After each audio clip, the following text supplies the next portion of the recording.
ଆପଣଙ୍କ ଦ୍ୱାରା ଏମିତି କିଛି ହେଇଛି କି ଆପଣ ବନେଇବାକୁ ଯାଉଥିବେ କିଛି ଆଉ ବନି ଯାଇଥିବ ସେ ଆଉ କିଛି? ମୋ ଦ୍ୱାରା ଆଜି ଯାହା ହେଇଛି ସେଇଟା ମୁଁ କହିପାରିବିନି। ମୋତେ ନିଜକୁ କହିଲା ବେଳକୁ ବି ହସ ଲାଗୁଛି। କାରଣ ଏ ରେସିପିଟା ମୁଁ ଫାଷ୍ଟ ଟାଇମ୍ ବି କରିନି, ବହୁତ ଥର ଟ୍ରାଏ କରିଛି, ଭଲ ହୁଏ। କାହିଁକି କେଜାଣି ଆଜି ମୋ ଦ୍ୱାରା ଏମିତି ହେଇଗଲା ମୁଁ ସେଇଟା ଭାବିପାରୁନି। ଫୋନ୍ ଦେଖୁ ଦେଖୁ ଏମିତି ଆସିଗଲା ମୋତିଚୁର ଲଡ଼ୁ ବନେଇବାର।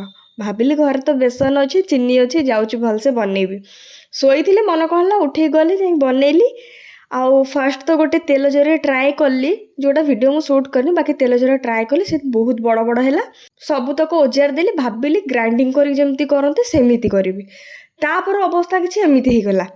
ତାପରେ ଥର ପୁଣି ଭାବିଲି ଚିନିର ଯାଉଛି ଶିରା କରିଦେବି, ଗୋଳେଇ ଦେବି, ହେଇଯିବ, କିଛି କଥା ନାହିଁ। ଗୋଳେଇ ସାରିଲା ପରେ ଆଉ ଚିନି ଏତେ ହେଇଯାଇଥିଲା ଆଉ ପାଣି ଏତେ ହେଇଯାଇଥିଲା, ସେ ସୋଫ୍ କଲାନି, ଯାହାଫଳରେ ସେ ସେଇଭଳିଆ କାଦୁଆ କାଦୁଆ ରହିଲା। ଭାବିଲି ଯାଉଛି କ୍ଷୀର ମିଶାଇ ଦେବି, କ୍ଷୀରି ହେଇଯିବ, ଖାଇଦେବି ତାଠାରୁ ଭଲ। ଭିଡ଼ିଓଟି ଭଲ ଲାଗିଥିଲେ ଲାଇକ୍, ସେୟାର, ସବସ୍କ୍ରାଇବ୍ କରିବେ। ଆଉ ଏମିତି ଆପଣଙ୍କ ସହିତ କେବେ ଘଟିଛି ନାହିଁ କମେଣ୍ଟ ମାଧ୍ୟମରେ ନିଶ୍ଚୟ ଜଣାଇବେ।